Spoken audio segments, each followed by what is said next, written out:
Hi everyone, welcome to another Hatton's Model Railways Real Railway Profile. And this morning we're covering what I think is one of the most fascinating but also really quite unknown facts about some of the UK's railway locomotives that you see here. Now, the UK is well known for its export of railway rolling stock, many items being built for use in countries all across the world over the last 200 years. But what's a little less known is locomotives built for use in the UK that have either achieved a second life overseas or headed over on tours or groundbreaking journeys to parts of the world you really wouldn't expect them in. There are quite a few models available of these locomotives, or you can adapt currently available locomotives in N gauge, double O gauge and O gauge to run on some international layouts out there. So if you are an international modeler and you really want a British locomotive as part of your collection, or if you're thinking of a new layout idea and you want to combine a few different themes, stick with us today as we're going to be covering more than a century of history of UK locomotives heading abroad for different duties. As ever, if you've got any questions regarding anything I show here today, please put them in the chat and I'll answer as many questions as I can throughout the stream. Otherwise, if you're watching a little later on, do put a note in the comments or get in touch with our customer experience team who would be more than happy to help you out. So, we're starting off today with the P-class locomotives over on the left here. These were two of the locomotives exported for one of the main reasons the UK's railway locomotives headed out of the country during World War I, to support the war efforts on the other side of the Channel there and support the French occupation, support the French army efforts at the time. The P locomotives were two of the first to head over. These were in use for the South Eastern Chatham Railway beforehand. And they went over in 1915 to shunt docks on the other side of the Channel. And this really is the start of locomotives built and used by British railway companies for a number of years, heading for a different duty on another part of the world.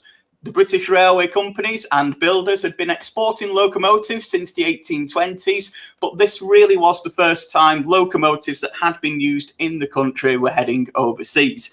So locomotives such as the P classes were there, the Dean goods from the Great Western Railway, a few of these were also requisitioned for use on the Western Front in the later part of the war, painted into this railway operating division livery, as you can see here. Now, more and more people out there are choosing to model this particular period at the moment, and more models are coming through, including this, the Bosch Buster railgun, the P-class that I had in front of me, and a growing amount of World War I 009 narrow gauge Western Front vehicles too. So these locomotives headed over to the Western Front. Most of them came back and re-entered service with the companies they had originally left, such as the P-class returning to the South Eastern Chatham Railway in 1917, and Dean Goods locomotives coming back to be part of the Great Western Railway fleet once again. Some Dean Goods didn't come back though, and they did head further into Europe to operate with different companies. Some even made it as far as the Middle East, which we'll cover a little bit more shortly, but they did head a little bit further in later years. And that brings us quite neatly to the Second World War, actually, World War II. Between this, not a lot of locomotives that had been used in the UK were heading out onto further shores, with a couple of engines being sent to America for display to commemorate the British Empire at the time. We had the Great Western King-class locomotive visit the Great Western Centenary celebrations and the Baltimore and Ohio Railway Centenary celebrations in Baltimore, USA in 1927. And then the Royal Scot locomotive from the LMS headed over in the early 1930s, followed by the LMS's Coronation Scot locomotive in the late 1930s. All of those operated for publicity purposes on railways across the North Americas. But the advent of war was the real time when locomotives, either surplus to requirements in the UK or built by the railway companies specifically for the war effort, started to head overseas. As we mentioned previously, a lot of older designs, especially the Dean Goods, were called upon again, and some of these were sent back to the Middle East for operation in places such as Iran, Iraq, and Egypt, British Empire territories at the time there, so operated to support the war effort in those areas. This time they were painted up in the War Department black livery, and you can pick up a model from Oxford Rail in that particular livery if that's what you choose to model. But some locomotives freshly built by the LMS, the Stanier 8F design, I believe it was 25 of these locomotives were either pulled from LMS stock that had been freshly built or constructed just for the purpose of being sent to the Middle East. Unfortunately, some didn't make it. Some were sunk on the way to the Middle East, but a lot of locomotives worked out there with some minor modifications, as you can see here. These were known as the 45151 class, or known locally as Churchills to commemorate the wartime British place. And they actually operated in Turkey until the 1980s. And even with a couple of designs there to suit the local running conditions, you can still see that this is unmistakably a Stanier 8F. And a lot of these locomotives were used by the LMS for a number of years before they were exported to Turkey. And indeed, there's still a few there today, and one has returned, and I believe it's now in service at the Great Central Railway. So you can head out there and see one of these locomotives that has made the return journey. Hornby, of course, make the Stanier 8F, and Graham Farish make it in Engage 2. The brand new model there released by Graham Farish of this locomotive. You can't get the Engage version in a Turkish condition at the moment, and Hornby only released one limited edition of this loco. It's R3083 for any of you collectors keeping an eye out for one. But it's a pretty easy repaint and modification if you do fancy modifying one of those locomotives to that style. So a lot of these locomotives that headed over for the Second World War duties did not come back and ended up further and further afield. There were a lot of locomotives built specifically for the war effort too, but today we're just covering locomotives that had a life in the UK and then headed off for their second life overseas. Into the 1950s, a huge amount of steam locomotives were being withdrawn, but they were mainly scrapped. Very few, if any of them, saw a second life being sold overseas. But that really started to change in the late 1960s. Some of the early withdrawals of the more classic diesel and electric locomotives were being eyed up by operators in other countries, as they still had a lot of life in them and were compatible with their systems. One of the most successful of those was the EM2 locomotives, as we see here, the Class 77. These were built for the Manchester to Sheffield electrification in the early 1950s, using 1500 volts DC pickups from the two pantographs we see here. The UK's electrification system had standardised on the 25 kVAC overhead rather than the DC setup, so these locomotives and the passenger with duties were withdrawn between Manchester and Sheffield, and the locomotives were redundant from 1968. But they were only 14 years old. They were a class of 7. They were really reliable locos, and the railways in Holland, in the Netherlands, shall I say, had locomotive shortages at the time. So all of these locomotives were refurbished, rebuilt to the standards of the railways over there, and sent to work in the Netherlands, where they did for over 15 years. They were actually just as reliable a design over there as they were in the UK, fully compatible with their electrification system, and withdrawn in the mid-1980s when they were coming up to be life expired. So they did get the full livery of the company over there too, with the grey and yellow available to see in this photograph here. Towards the end, some of the locomotives were painted back into their BR liveries, and it was quite unusual to see BR locomotives running round on passenger services in the Netherlands at the time. Two of the locomotives have come back. There's one at the Midland Railway Centre and one appropriately very near where it was built at the Manchester Museum of Science and Industry. But the locomotive I have here, number 27003, actually survives in operational condition in Holland. So you are able to see that locomotive. It's currently in its BR black livery, but still in a British colour scheme, operating throughout Holland on rail tours and on museum display too. And this is where it really starts to pick up again for locomotives heading to other countries after their use has come to an end in the UK. Throughout the 1970s, several of the smaller shunter classes headed to places within Europe or further afield. We have some of the Class 03, 04 and 06 shunters being exported to Italy, to Spain and to France and Belgium, some of which are still out there, some of which have returned to preservation in the UK. Some of the earlier Class 08 shunters also had a new life in the centre of Africa on a steel railway that had been constructed there, fully industrial line, and they're still out there to this day. But at the time, another locomotive had headed overseas too, Flying Scotsman.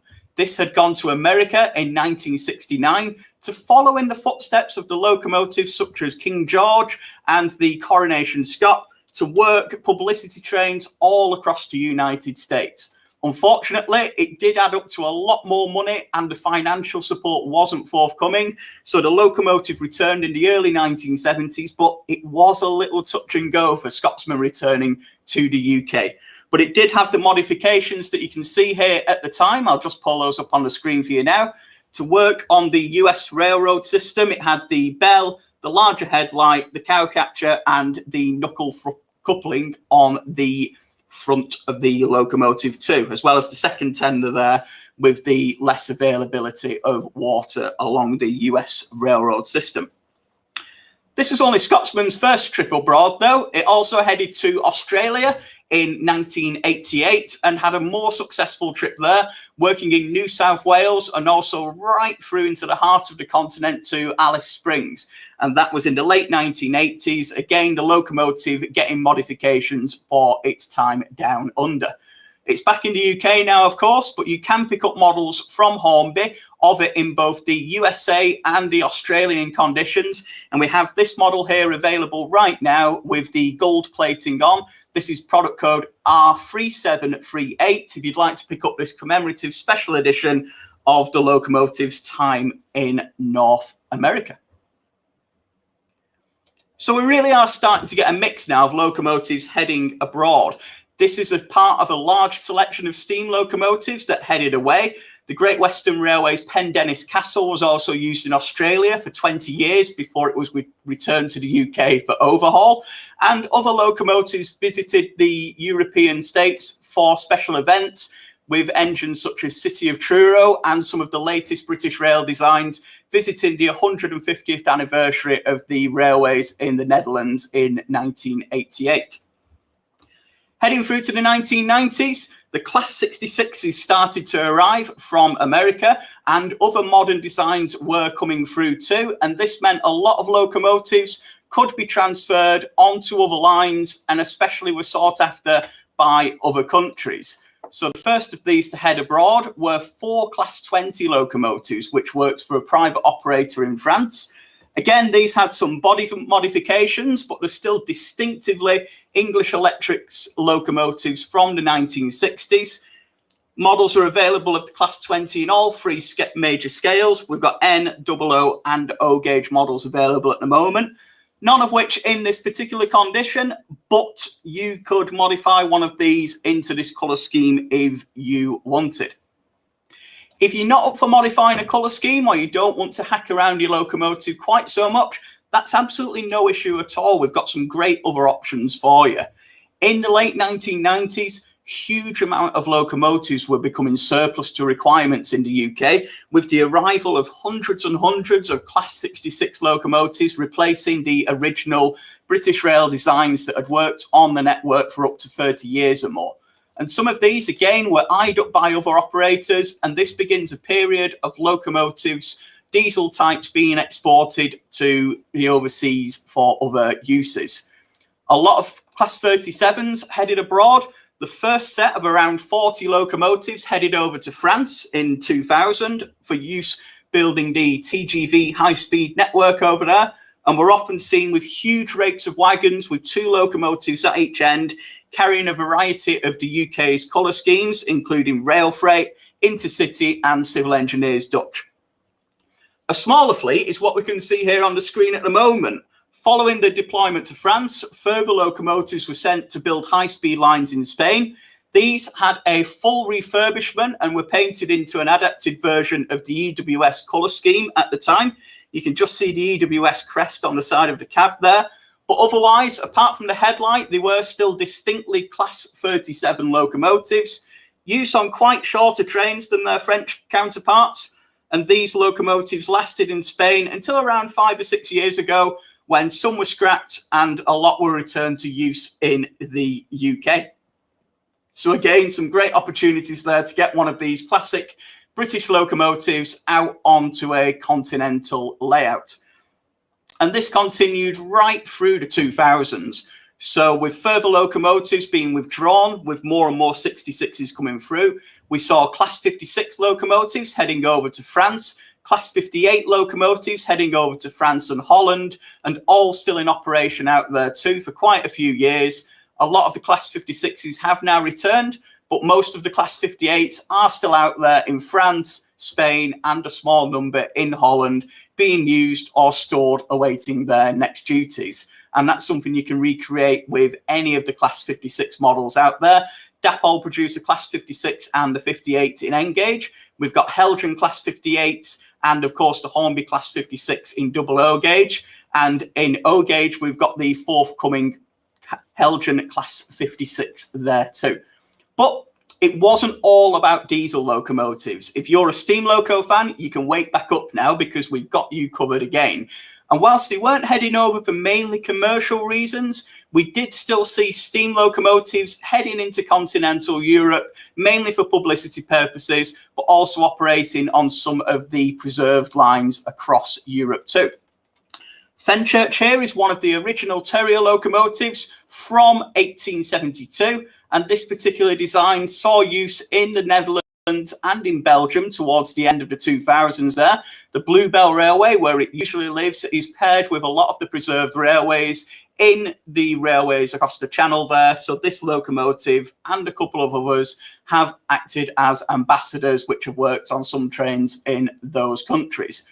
But let's go one further. Let's stick away from preserved railways. Let's get a British locomotive back out on the main line in the 21st century. We've all seen them. We've seen them running out of London, Manchester, on the Settle of Carlisle. But how about this? This is got to be the pièce de résistance of today's video. This is a Prairie tank engine, Great Western Prairie locomotive on a train in Poland.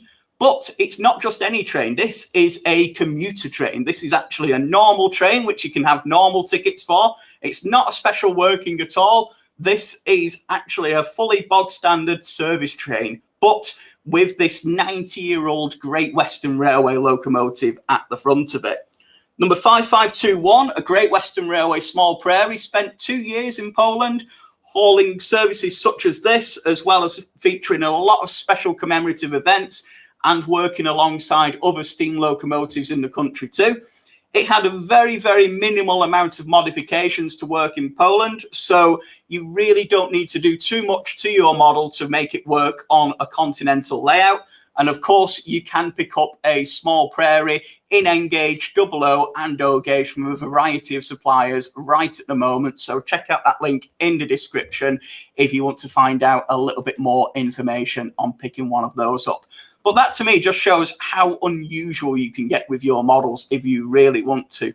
Who'd have thought maybe 15, 20 years ago that you would have seen a Prairie tank locomotive in full Great Western Railway livery operating with commuters on a standard commuter train there in Eastern Europe in 2008 and 2009. That's what I love about some of these locomotives heading abroad. It's things that you thought you'd never see, but you can see the photo right on the screen at the moment, and that provides some fantastic inspiration for you there. Heading back over to diesel and electrics, although it has quite slowed, a lot of locomotives that are redundant and not needed in the UK have still been transferred to other operators, mainly in Eastern Europe now, but still some in Western Europe too. The Class 66 has been rebranded in some cases to the Continental Eurocargo Rail, and these have been transferred for work in France. Some other locomotives have been exported by Freightliner and see services in Poland and other countries. And you can pick up a model here. This is our Hatton's original Class 66. Some of the locomotives run in the UK in disguise, and they are transferred regularly between the UK and the continent. So you can either have one of these on your UK or on your continental layout too. Other locomotives that have headed abroad recently are the Class 87 electrics, the majority of which are now seeing life in Bulgaria after their withdrawal after 30 years of service in the UK. Again, you can pick up various models of the Class 87, mainly Hornby's 00 gauge model right now. And it would take a little bit of work to modify them into the Bulgarian condition, but not a huge amount. So if you have your tools ready, that really is something that you could take inspiration from. In most recent years, we've seen a number of the Class 92 fleet head over for use in Romania, and Hornby have commemorated this by having a model available, as we see here, in the distinctive DB red livery that the locomotives carry. But you'll see there that it's got no yellow ends, which is a telltale sign of a locomotive that works on the continent, and a fully Romanian name and number combining with the familiar DB red livery there too. If you'd like to pick one of those up, we've got them available right now. It's Hornby product code R3742F, or you can check that link in the description for the latest information. And as ever, we've got some great models coming too on pre-order. A number of Class 56s have headed back to the continent after their trip over to France in the early 2000s. They have returned, and Floyd is an operator in Hungary, which sees use of around 3 or 4 Class 56 locomotives, which have been fully refurbished and are now seeing use on the continent. We've also got a Class 47 over there, number 47375, which is owned by a company called Continental Rail Solutions and is used on private charters and freight. And that's just a small amount of the locomotives that have seen use in the UK and then have headed to further shores. A lot of the Class 14 shunters were also exported in the 1970s. There was further examples of steam, diesel and electric items, and some multiple units too that have headed abroad. But I thought I'd show you today some of the items that we've got models of, and you can order from us right now, either for pre-order or currently available models that you can pick up and start putting one of these onto your layout today. So I hope you've enjoyed today's video. I hope it's given you a little bit of inspiration, whether you're one of our international customers who really likes the look of these UK locomotives and would love to include one of them on their continental layout, or maybe you've got a fully British setup and you just wanted to realise some more of the history behind these locomotives.